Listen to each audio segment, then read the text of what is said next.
Tannie Sumé.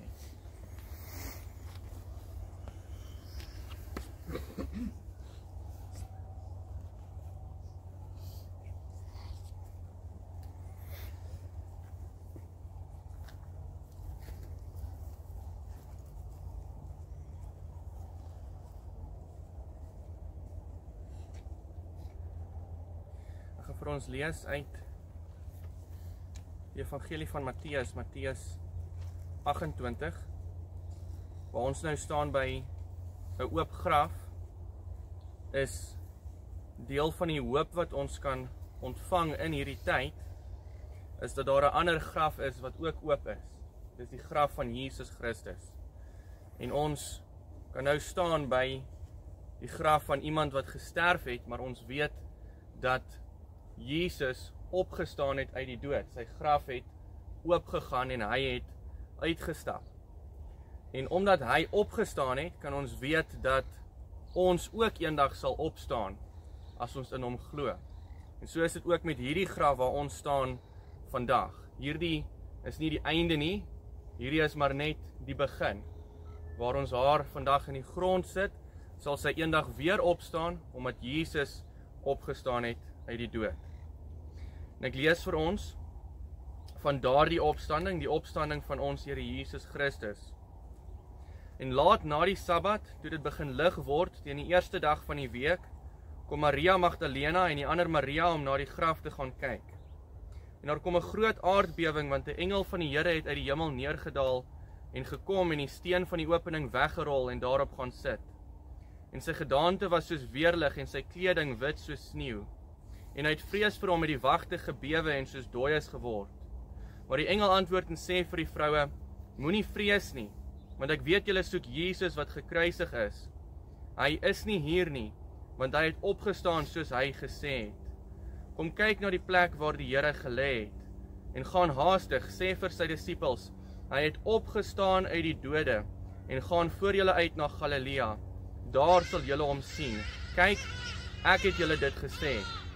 En hulle het haastig weggegaan van die graf, met vrees en groot blydskap, en gehardloop om dit aan sy disippels te vertel. En terwyl hulle op weg was om dit aan sy disippels te vertel, kom Jesus hulle met een stee en sê, wees gegroet. Toe kom hulle nader en gryp sy voete en aanbid hom. En Jesus sê vir hulle, moenie vrees nie, gaan heen en vertel my broeders dat hulle na Galilea moet gaan, en daar sal hulle my sien. Lees dan ook vir ons die begrafnisformulier, wat vir ons verduidelik wat ons hier doen, wat vir ons verduidelik wat ons hoop is in hierdie tyd. Geliefdes in ons Here Jesus Christus, hy wat die sleutels van die doodryk en die dood het Tannie Ria de Tooy die poorte van die ewigheid laat betree. Waar ons gekom het om die verganklike liggaam toe te vertrou aan die aarde waaruit dit geneem is, vind ons diepste troos daarin, dat die wat in die Here sterwe van hulle arbeid rus. Hoewel die dood van 'n geliefde 'n groot verlies is, waardeur ons diep bedroef word, gee die Here self sy troos en bemoediging. Jesus het immers gesê, ek is die opstanding en die lewe. Wie in my glo sal lewe, al het hy ook gesterwe.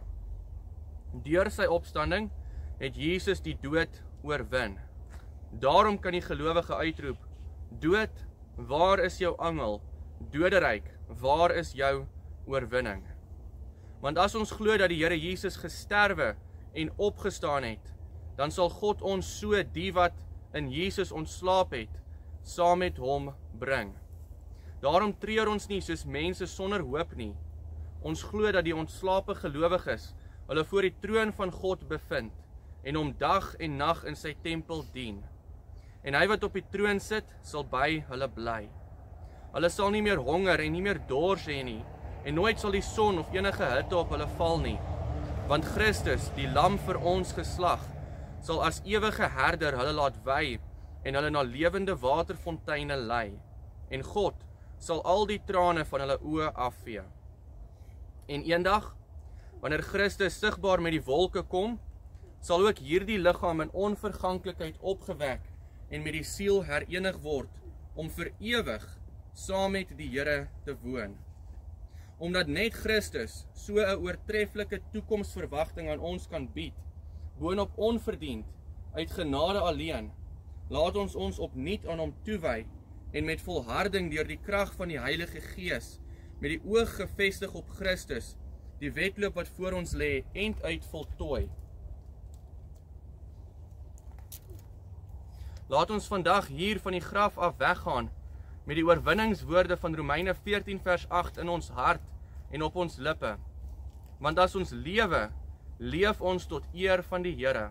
En as ons sterwe, sterf ons tot eer van die Here. Of ons dan lewe en of ons sterwe, ons behoort aan die Here. Geliefdes, weet dit.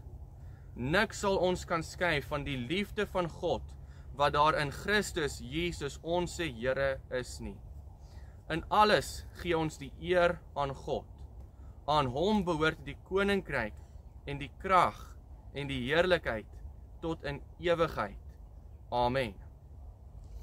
Wanneer ons so staan, kom ons doen dan 'n gebed.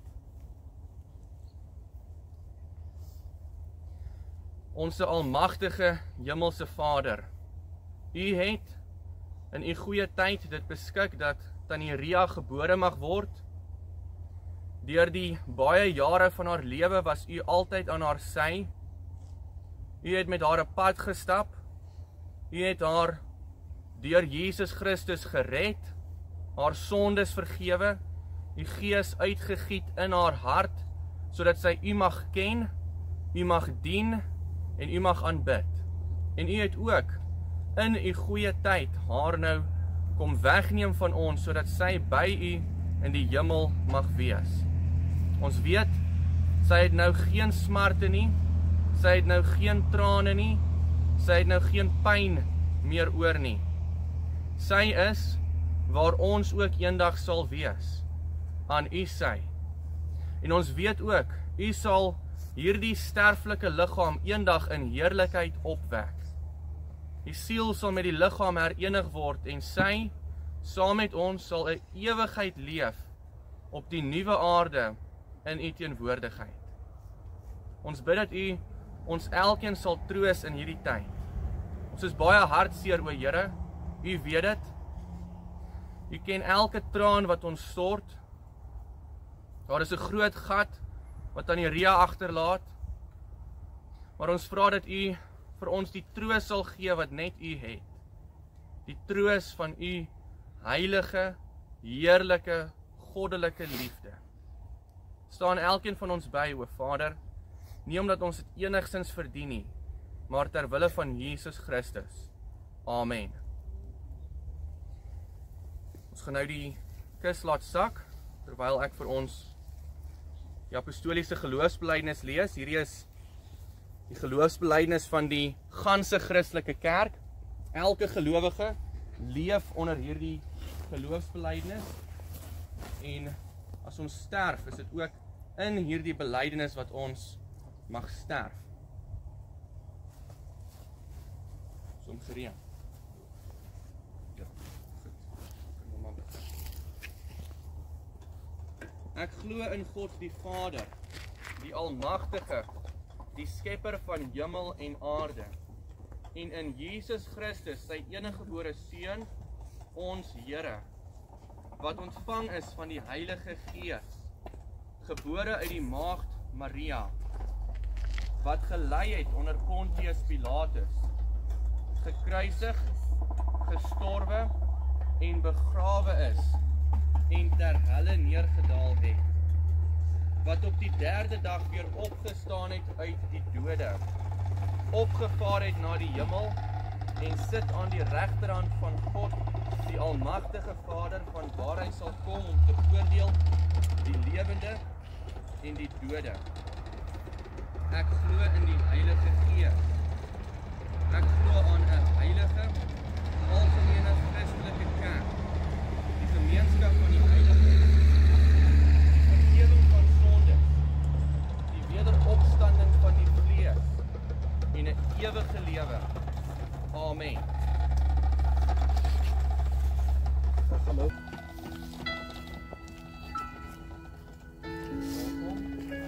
as ons stap ek weg van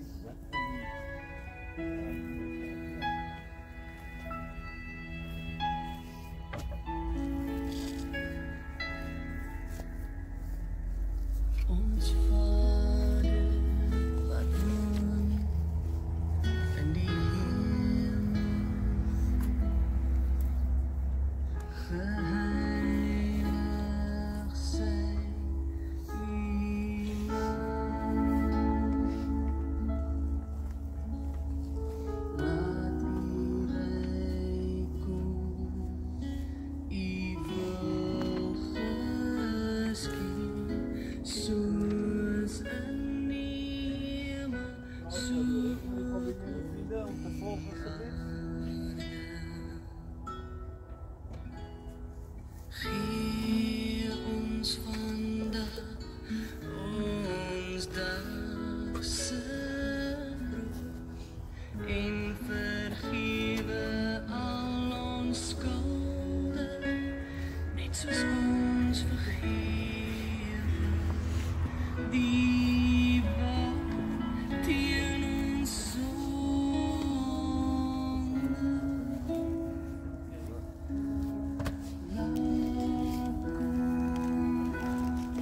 Nie in die versoeking, maar verlos ons van die bose.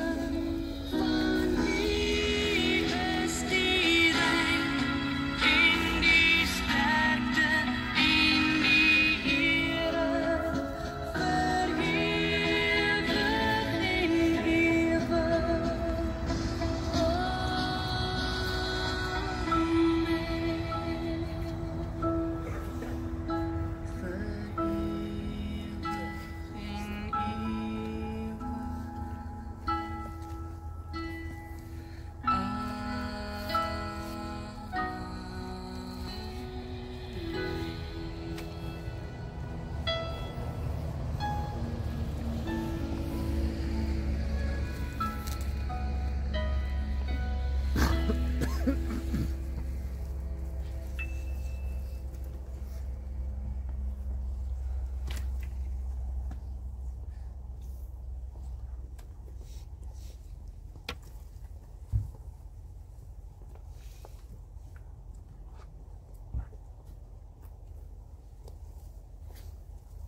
Is daar nog enigiemand? Julle is welkom.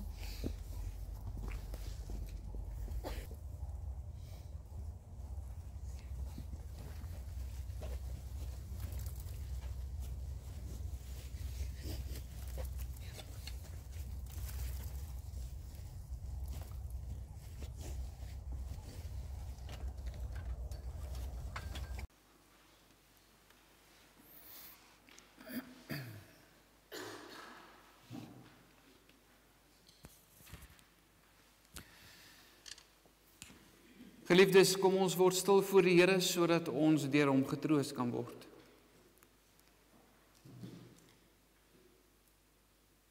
Onse Vader wat in die hemel is,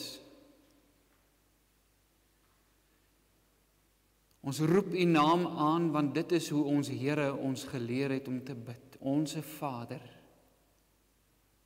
wat in die hemele is. Ons kan U noem ons Vader, omdat U deur Jesus Christus U self aan ons verbind het en ons U kinders gemaak het. Maar U is ook ons Vader. Ons roep U so aan omdat ons iets daardeur bely, iets daardeur erken. Ons sê U sorg. Ons sê U voorsien. Ons sê U troos. U hou ons vas. U help ons op. U rig ons en U lei ons. Uit U en deur U en tot U is alle dinge. En daarom, Here, omdat dit so is, bid ons ook vanmôre dat U naam geheilig sal word. Dat ons U naam met respek op ons lippe sal neem, met eerbied en ontzag, maar vol liefde, omdat U ons eerste lief gehad het. Dankie dat ons in ons benoudheid juis kan weet, Here, dat U vir ons beter sorg as wat 'n aardse Vader ooit vir ons kan sorg. Dat U in U groot genade na ons uitgereik het, sodat hierdie lewe nie die enigste lewe is wat ons mag ken nie, maar sodat U Gees in ons binneste 'n bewustheid kom skep daarvoor dat die lewe in Christus, die ewige lewe, 'n baie groter werklikheid is as dit waarmee ons hier op aarde vir die paar jare wat ons gespaar is en gegeen word om hier te leef, mag beleef. En dankie Here dat U ons geestesoë oopmaak deur die werking van U Gees, sodat ons nie wanhoopig, moedeloos en kleingelowig deur hierdie lewe hoef te gaan nie, maar met die oog gefestig op Jesus Christus, die begin en die volëinder van ons geloof, vooruit kan kyk met verwagting om in te gaan in die vreugde van ons Heer. Dankie Here Jesus, dat ons U in die geloof kan aanskou en in U kan glo as ons verlosser. En juist daarom kan sê, nou kan ek sterf in vrede, want ek het my Heer gesien. Here, hier waar ons by mekaar is ons harte onstuimig, ons is ontsteld, ons is hartseer. Ons beleef emosies wat ons nie dikwels beleef nie en wat onwillekeurig in ons opwel, emosies wat ons herinner aan ons swakheid en ons afhanklikheid. En daarom kom staan ons vanmôre bakkant en ons bid, Here, wees ons genadig. Wees die familie genadig, wees hulle genadig wat nie vanmôre hier kan wees nie. Ons bid vir hulle elkeen wat so graag hier sou wou wees, maar nou nie kan nie. Here, wil U vir ons troos deur die kragtige werking van U Gees en vanuit U woord waaruit ons nou gaan saam lees. In Jesus se naam. Amen. Geliefdes, daar's 2 liedere op die blaadjie afgedruk. Hulle sal ook hier voor op die skerm wys, so U kan sommer daarvan af saam sing. Lied 510, Genade onbeskryflik groot. Daar's 3 verse daarvan op die blaadjie, vers 1, vers 3 en vers 4. Kom ons staan en sing ons dit saam. Genade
Geliefdes, ons lees vanmôre saam met die Here se woord uit Josua, hoofstuk 3 in die Ou Testament.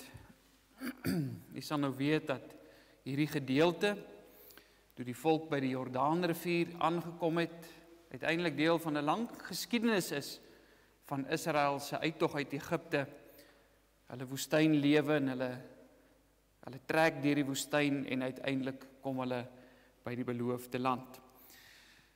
Ons lees vanaf vers 1. Daarop het Josua die môre vroeg klaar gemaak en hy met al die kinders van Israel het van Sitim af weggetrek en by die Jordaan aangekom en daar die nag oorgebly voordat hulle deurgetrek het. En aan die einde van 3 dae het die opsigters die laar deurgegaan en aan die volk bevel gegee en gesê: net soos julle die verbondsark van die Here julle God sien en die Levitiese priesters wat hom dra, moet julle van julle staanplek af opbreek en agter hom aantrek. Maar laat daar 'n afstand van omtrent 2000 el tussen julle en hom wees. Kom nie naby hom nie, sodat julle die pad kan weet waar julle langs moet trek. Want gister en eergister het julle nie met die pad getrek nie. Verder het Josua aan die volk gesê: heilig julle, want môre sal die Here wonders onder julle doen. En Josua het met die priesters gespreek en gesê: neem die verbondsark op en trek weg voor die volk uit. Toe het hulle die verbondsark opgeneem en voor die volk uitgetrek. Daarop sê die Here vir Josua: vandag sal ek begin om jou groot te maak voor die oë van die hele Israel, sodat hulle kan weet dat ek met jou sal wees soos ek met Moses gewees het. Gee jy dan bevel aan die priesters wat die verbondsark dra en sê: net soos julle aan die kant van die water van die Jordaan kom, moet julle in die Jordaan bly staan. Toe sê Josua aan die kinders van Israel: kom nader hierheen en luister na die woorde van die Here julle God. Verder het Josua gesê: hieraan sal julle erken dat daar 'n lewende God tussen julle is, en dat hy sekerlik die Kanaaniete en Hetiete en Hewite en Feresiete en Girgasiete en Amoriete en Jebusiete voor julle uit sal verdrywe. Kyk, die verbondsark van die Here van die hele aarde trek voor julle uit die Jordaan in. Neem dan nou vir julle 12 manne uit die stamme van Israel, 1 man uit elke stam, en net soos die voetsole van die priesters wat die ark van die Here van die hele aarde dra in die water van die Jordaan rus, sal die water van die Jordaan afgekeer word, die water wat van die bokant afkom, en dit sal soos een wal bly staan. En toe die volk wegtrek uit hulle tente om deur die Jordaan te gaan met die priesters wat die verbondsark dra op die voorpunt van die volk, en net toe die draers van die ark by die Jordaan kom en die priesters wat die ark dra hulle voete aan die kant van die water insteek, terwyl die Jordaan vol was op al sy walle, al die dae van die oes, bly die water staan wat van die bokant afkom. Dit het opgereis soos een wal, baie ver weg by die stad Adam, wat langs Sartan lê, en die wat afstroom na die see van die vlakte, die Soutsee, het heeltemal verdwyn, en toe het die volk deurgetrek teenoor Jerigo. Maar die priesters wat die verbondsark van die Here gedra het onbeweeglik bly staan op droë grond binne in die Jordaan, terwyl die hele Israel op droë grond deurtrek, totdat die hele volk die deurtog deur die Jordaan volëindig het. Dit is die woord van die Here. Geliefdes in ons Here Jesus Christus, nie almal van u ken my nie, maar deel van die werk wat ek doen is nie net om 'n predikant te wees nie, maar ook om 'n tydskrif uit te gee, 'n geestelike tydskrif, die Boodskapper, wat ons eenmal 'n maand uitgee. En vir die uitgee van hierdie tydskrif het ek maar gereeld bydraes nodig wat 'n mens moet aanvra en kry van mense af wat dit skryf. En ek het nou onlangs 'n artikel gekry van wat geskryf is deur Renée Roux van Helpende Hand. Miskien sou u al haar gesig iewerster gesien het of iets van haar gelees het. Sy skryf gereeld en sy tree baie gereeld op namens Helpende Hand. En sy het bietjie in hierdie artikel vertel van die werk wat Helpende Hand doen veral met bejaardesorg, en een van die dinge wat hulle doen is wanneer bejaardes swak begin raak, siek word en hulle lewens begin kwyn, dan staan hulle by en hulle begelei hulle. En in die artikel vertel sy toe van Tannie Marie wat hulle so bygestaan het. En dan beskryf sy Tannie Marie se laaste oomblikke in hierdie artikel eintlik baie aangrypend met hierdie woorde. Sy skryf: sy blaas haar asem uit en vat die Here se hand by die Jordaanrivier.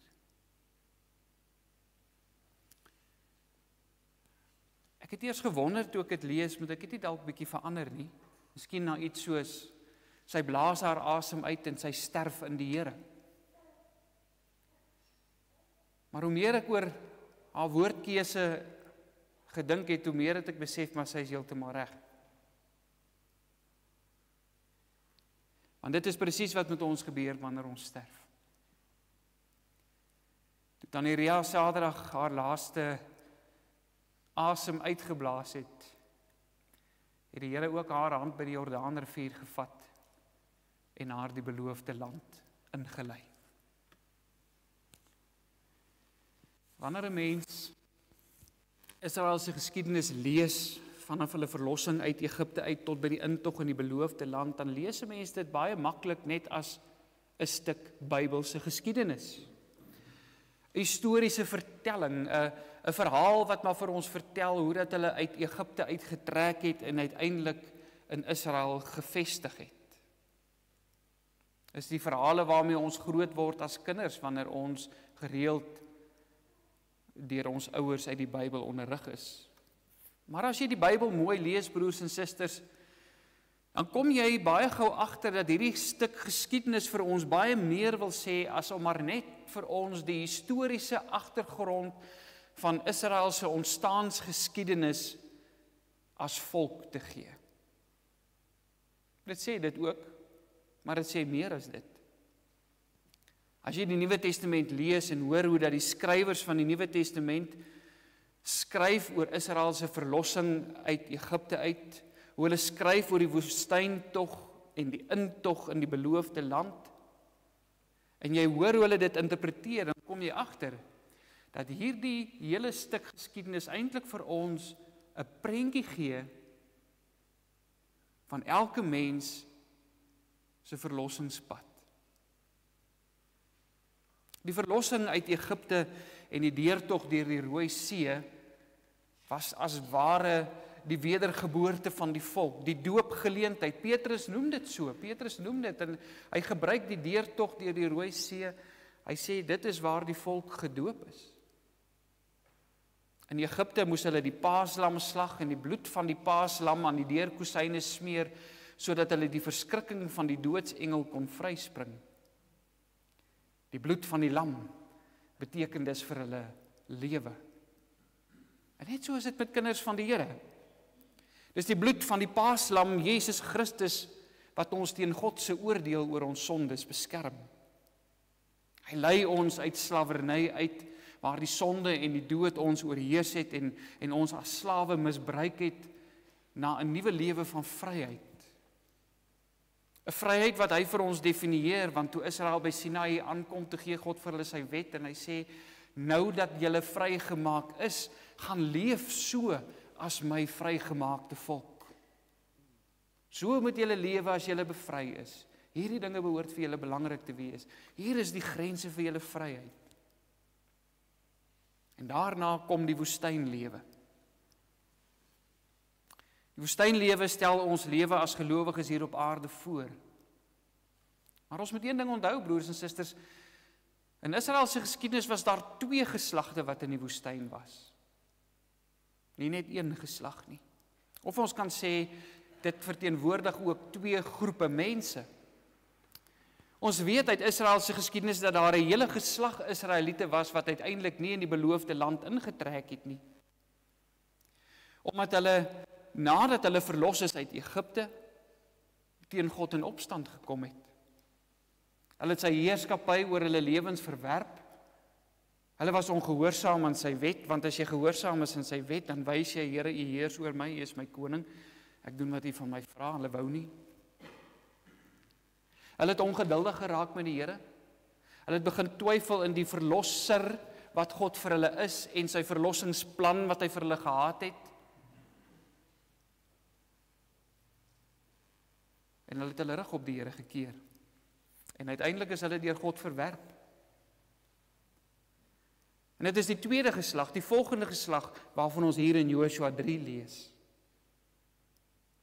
Dis hulle wat nou na 40 jaar in die woestyn by die Jordaanrivier aankom. Dis hulle wat gereed maak om in die beloofde land in te gaan. Geliefdes, die hartseer werklikheid is dat die egtheid van ons geloof dikwels deur ons lewens hier op aarde bevestig word. As baie mense wat met groot entoesiasme die verlossing van die lam van Jesus Christus toeëien, maar wanneer die uitdagings van die woestynlewe, die uitdaging van die lewe hier diskant die Jordaan te veel raak, dan kom hulle teen die Here in opstand. Hulle raak afvallig. Hulle raak ongehoorsaam. Hulle draai hulle rug op God. Hulle besluit self hoe hulle dinge wil doen. Hulle oortuig hulle selfs baie keer nog dat hulle die Here aanbid, maar hulle maak vir hulle afgode soos die goue kalf wat gemaak is. Hulle noem homself met dieselfde naam as die God van die Bybel, maar is nie dieselfde God nie. Hulle vertrou nie dat die God wat hulle uit Egipte uit weggelei het en uit die slawerny uit verlos het, hierdie verlossingsplan van hom uit sal volvoer en deurvoer nie. Hulle kyk baie keer na hulle lewens, hulle kyk na hulle verhoudings en hulle sê, maar dinge kom nie reg nie. Dinge gaan nie goed nie. Kyk hoe lyk my verhouding met my man, kyk hoe lyk my verhouding met my vrou of met my kinders of met my vriende. Kyk hoeveel slegte dinge beleef ek in die lewe. Kyk hoeveel vriende moet ek aan die dood afstaan. Kyk hoeveel hartseer moet ek beleef. Kyk hoe swaar kry ek by my werk. Ek is nie gelukkig nie. Waar is die verlossing van die Here? Hulle vertrou nie die Here om die verlossingswerk wat hy begin het te voltooi nie. En dit is waarom die eerste geslag in die woestyn omgekom het. En hulle lewens, broers en susters, is vir ons 'n waarskuwing vanoggend. Want hulle opstand, hulle teestand teen God, was uiteindelik 'n produk van ongeloof.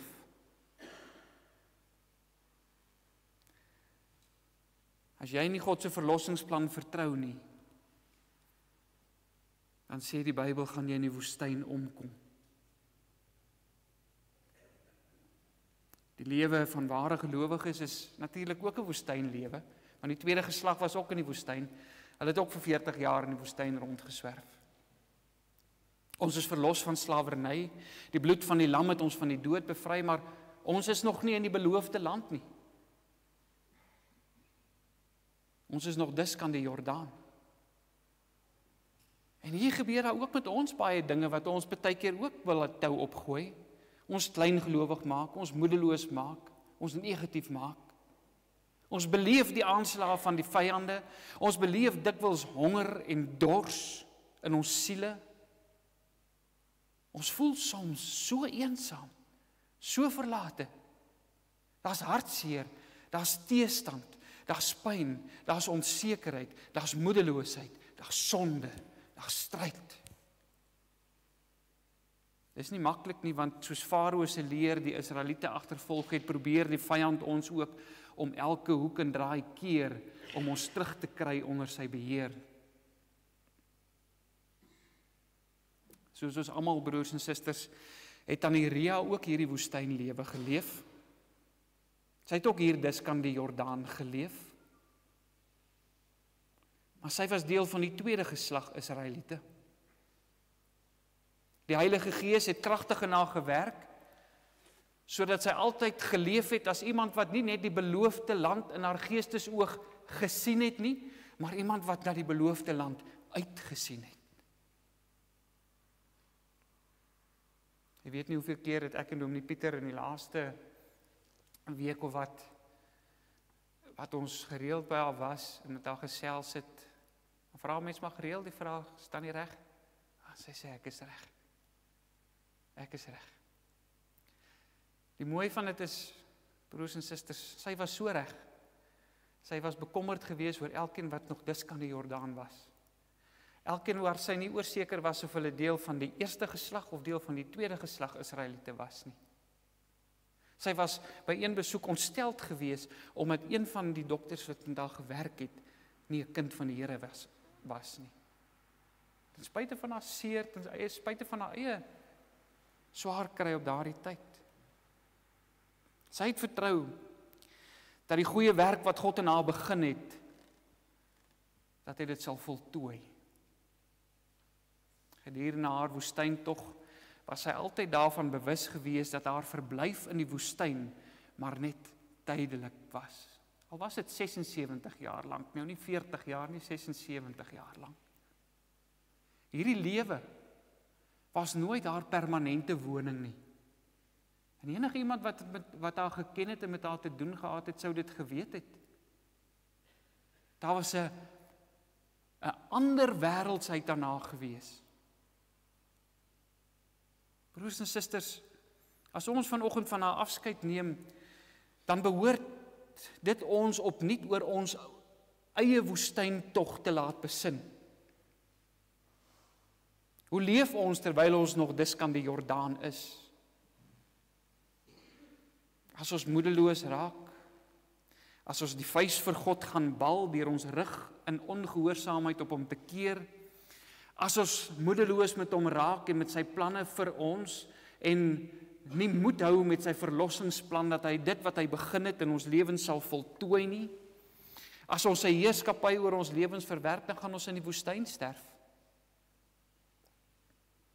Maar as ons in die geloof leef en hierdie nomadiese bestaan in die woestyn, in hierdie lewe, maar net as iets tydelik sien, dan gaan jou lewe anders ter wees. Jy gaan anders optree. Jy gaan anders dink.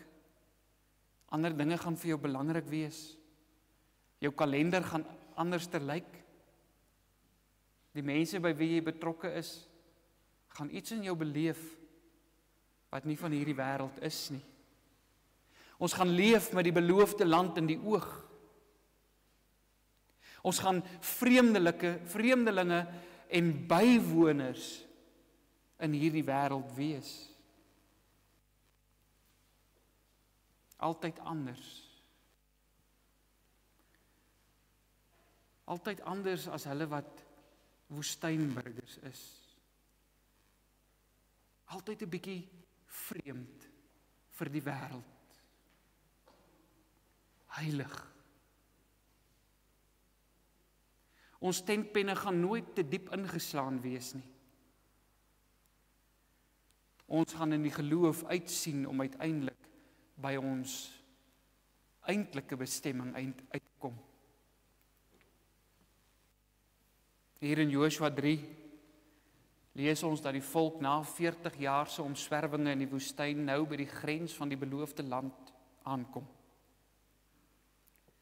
Maar daar is nog een hindernis wat hulle uithou. Die Jordaanrivier. En een ding moet ons baie goed verstaan, broers en susters. Ons gaan almal by die Jordaanrivier kom. Gelowig of ongelowig. Daardie laaste versperring, die dood wag vir ons almal. Maak nie saak hoe lank en hoe hard ons daaraan werk om dit so lank as moontlik uit te stel nie. Maak nie saak hoeveel gym sessies jy insit sodat jy gesond kan bly. Maak nie saak hoe gereeld jy by die dokter uitkom. Maak nie saak hoe die mediese wetenskap ontwikkel nie. Om dalk 'n jaar of 2 of 5 of 10 by ons lewens buite kan sit nie. Maak nie saak dat mense se lewensverwagting miskien vandag 'n paar jaar langer is as 'n paar jaar gelede nie. Ons gaan almal by die Jordaanrivier kom.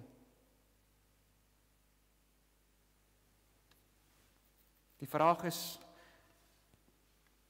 of God jou hand daar by die Jordaanrivier gaan vat en jou in die beloofde land inlei en of hy jou hand daar by die Jordaanrivier gaan los sodat jy in die woestyn sterf. In Josua 3 lees ons hoe God hierdie hindernis verwyder en vir ons deurgang bewerk. Die Here gee aan Josua opdrag.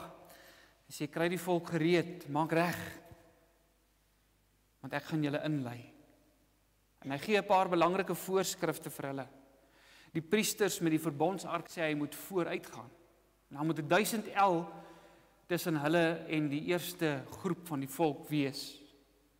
Die priesters kry opdrag om sodra hulle voete in die water ingaan en aan die water van die Jordaan raak, om net daar te bly staan in die bedding van die Jordaan. En dan sê die Here, sal hy die waters van die Jordaan laat opdam, al is dit reenseisoen, al is die rivier in vloed, sodat die volk droogvoets, sonder om enigiets te vrees, hierdeur kan trek.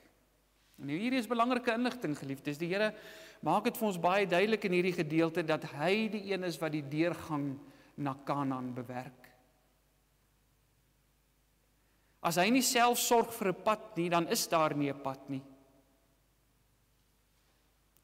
En dan is daar vir niemand toegang tot die beloofde land nie, dan sterf ons almal in die woestyn. Die verbondsark waarvan hier gepraat word, was 'n tipe kus wat met goud oorgetrek is, waarin die 2 tafels waarop die Here sy wet, die 10 gebooie gegee het, geberre is.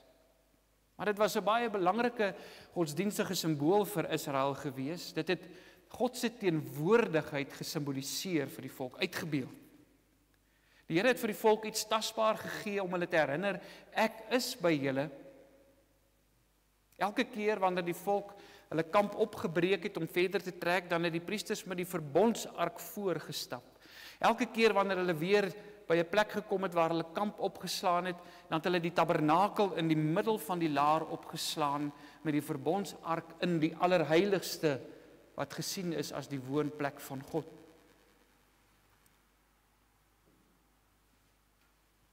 Die Here is besig om vir ons iets belangrik in hierdie gedeelte te wys wanneer hy die verbondsark vooruit laat gaan.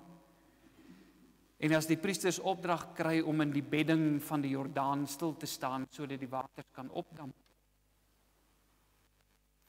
Hy wys vir ons dat hy die teenwoordige God is. Hy wys vir ons dat hy by ons is, selfs wanneer ons by die laaste versperring kom. Hy wys vir ons dat hy die een is wat die versperring verwyder. En dit herinner ons aan Jesaja se profesie dat daar 'n kind uit 'n maagd gebore sal word wat Immanuel genoem sal word. En toe hierdie kindjie uiteindelik gebore moes word, kom die engel ook by Josef en sê, noem hom Jesus, want hy sal Immanuel wees, God met ons. Die een wat by sy volk sal wees, die een wat in hulle wêreld inkom. En dit is hy wat vir ons toegang tot Kanaan gee. Hy is immers, soos hy verklaar het, die weg, die waarheid en die lewe, en niemand kom by die Vader behalwe deur hom nie.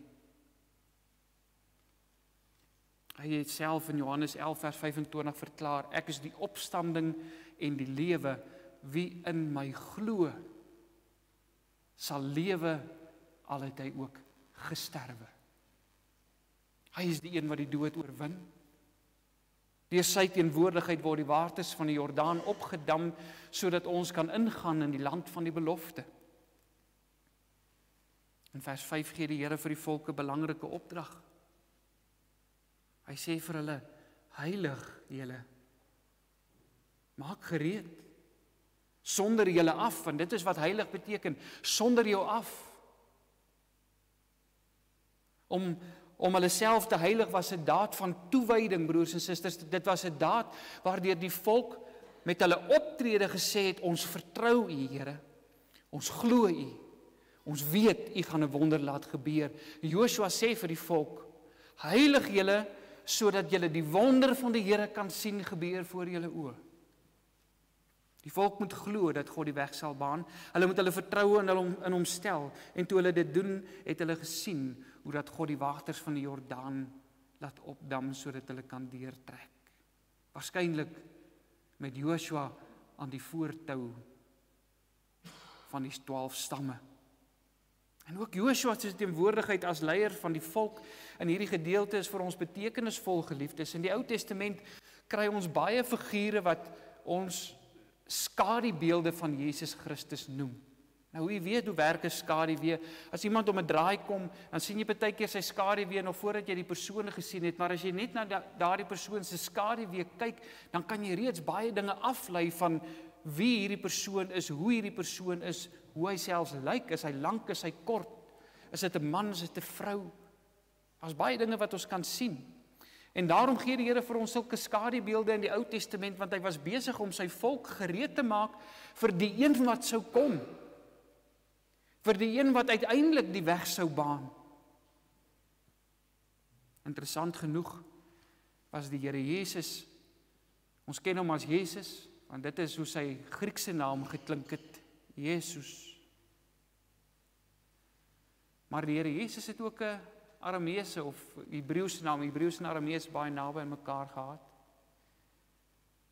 En as jy Jesus in Hebreëus moet oorsit, dan is dit Joshua. Dit beteken die Here red.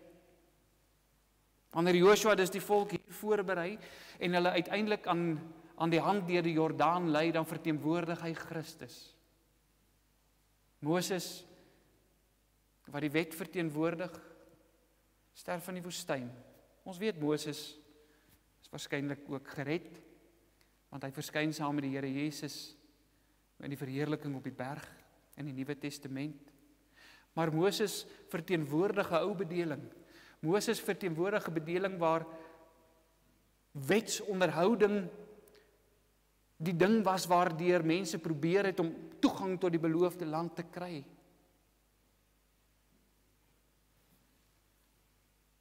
Maar dis nie Moses wat die volk inlei nie, dit is Joshua. Want Joshua is die verteenwoordiger van God se genade en van geloof. Hy lei die volk uiteindelik na hulle eindbestemming van rus en vrede.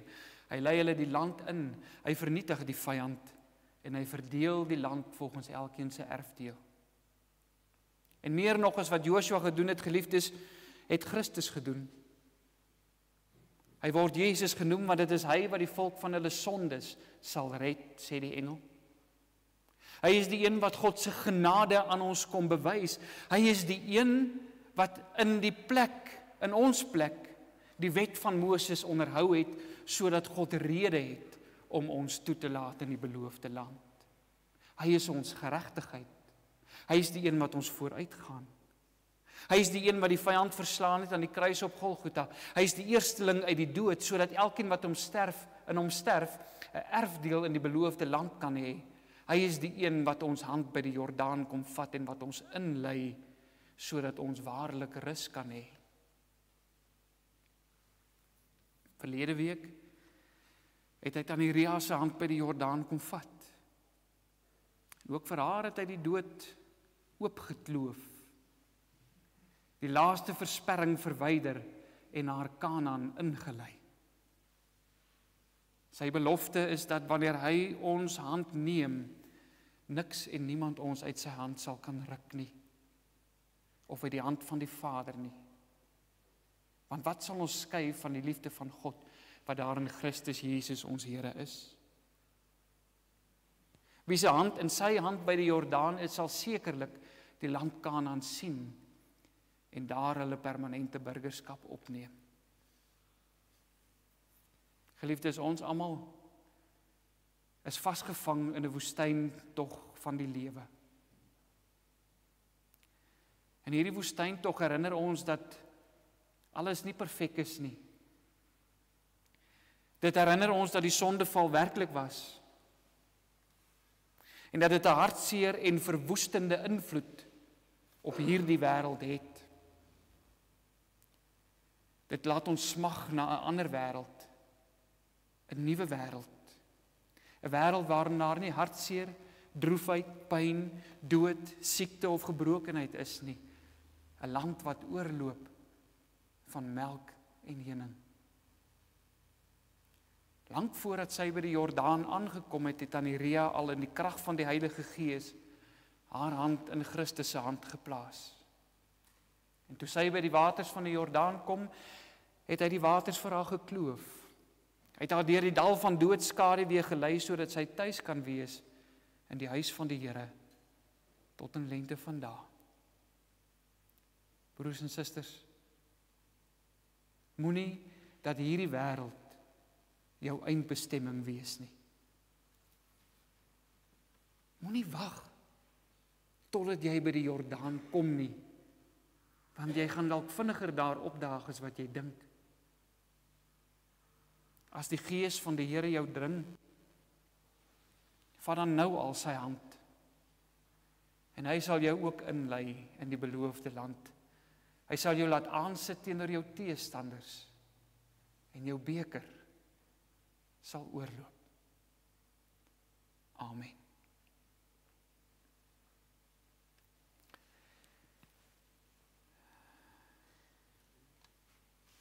Geliefdes, ek gaan nie nou bid nie. Ons gaan bid. Ons gaan bid deur die Onse Vader te sing. En as ons dit klaar gesing het as 'n gebed, dan kan u weer u sitplekke inneem vir 'n paar afkondigings en bedankings ensovoorts, en dan sal ek daarna vir ons 'n gebed doen. Kom ons staan en dan sing ons die Onse Vader soos wat hy daar op die blaadjie is as ons gebed.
Geliefdes, ek lees graag vir u die begrafnisbrief in liefdevolle herinnering. Ons Hemelse Vader het op 7 Junie 2025 ons geliefde Ria in die ouderdom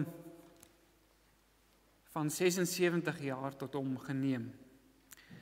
Ons weet dat wanneer ons aardse woning, wat maar 'n tent is, afgebreek word, ons 'n vaste gebou in die hemel het. Dit is 'n woning wat nie deur mense gemaak is nie, maar deur God. En dit bly vir ewig staan. Op die verkose tyd van ons Hemelse Vader is Ria, ons moeder, ouma, en ouma Grootjie huis toe geneem.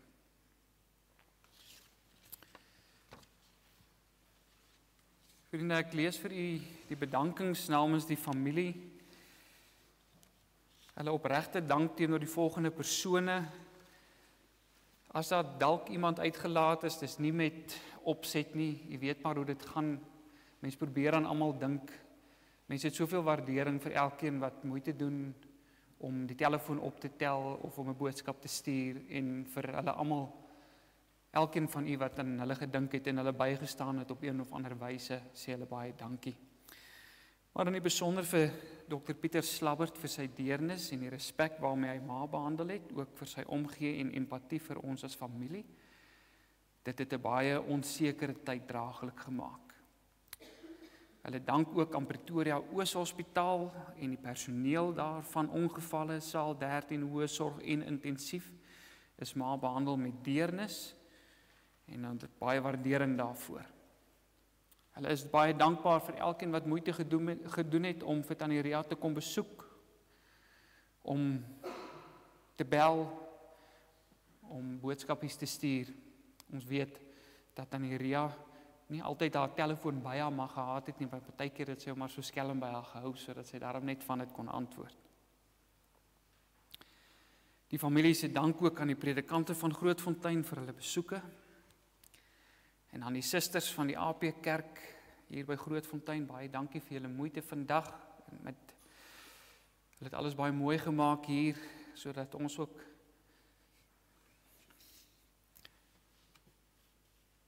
met waardigheid kan afskeid neem. So baie dankie vir julle wat altyd reg staan en ook op hierdie manier vir ons versterk. En met dit wil ek u ook sommer uitnooi, as ons nou hier klaar is en ek klaar gebid het, dan sal daar 'n bietjie iets te drinke wees en lekker eetgoed daar in die portaal. Kom kry gerus vir u. Dan van Bram en Sonet en Skalk en Christel, dankie, of eintlik aan Skalk en Christel, dankie vir julle opoffering om hier te kon wees. Ons weet hulle het moeite gedoen en die voorreg gehad om nog laaste tydjie saam met haar te wees. En die familie is dankbaar teenoor julle vir die moeite wat julle gedoen het om selfs ook die kaartjies uit te stel so ver as wat hulle kon, maar hulle kan nie vandag hier bywoon nie. Ons het wel die diens opgeneem, ons sal dit op YouTube laai sodat hulle dit kan kyk en ook daarin kan deel. Maar die familie is baie dankbaar vir dit wat julle gedoen het en ook selfs toe daar nog hoop was dat Tannie Ria sou uitkom om haar huis gereed te maak vir as sy dalk sou huis toe kom. En dan sê Skalk en Christel ook vir julle, Bram en Sonet, baie dankie vir julle bystand en julle ondersteuning vir julle moeder. Julle het daar met baie respek en met baie deernis hanteer. En dit was nooit vir julle te veel gewees nie. Ek dink ons as gemeente is ook dankbaar daarvoor. Dit is dan die bedankings van die familie se kant af. Broers en susters, kom ons sit net so, dan buig ons die hoofde en dan bid ons saam. Here onse God, ons dankie dat U ons nooit alleen laat nie, ten spyte daarvan dat ons nog hierdie kant van die Jordaan is en nog in die woestyn moet leef. Dankie dat U in ons midde is deur U Gees, deur Christus wat in ons is, deur U woord wat soos 'n lamp vir ons voet en 'n lig vir ons pad is, wat vir ons duidelik die pad aandui sodat ons kan sien waar ons moet gaan. Waar ons hartseer en bedroef hier uit mekaar uitgaan, treur ons nie, Here, soos hulle wat geen hoop het nie, want U is ons hoop, omdat Christus die dood oorwin het. En daarom bid ons nou, Here, dat U ons sal seën en ons sal behoed, dat U aangesig oor ons sal laat skyn en ons genadig sal wees, dat U aangesig oor ons sal verhef en aan ons U vrede sal gee. Amen.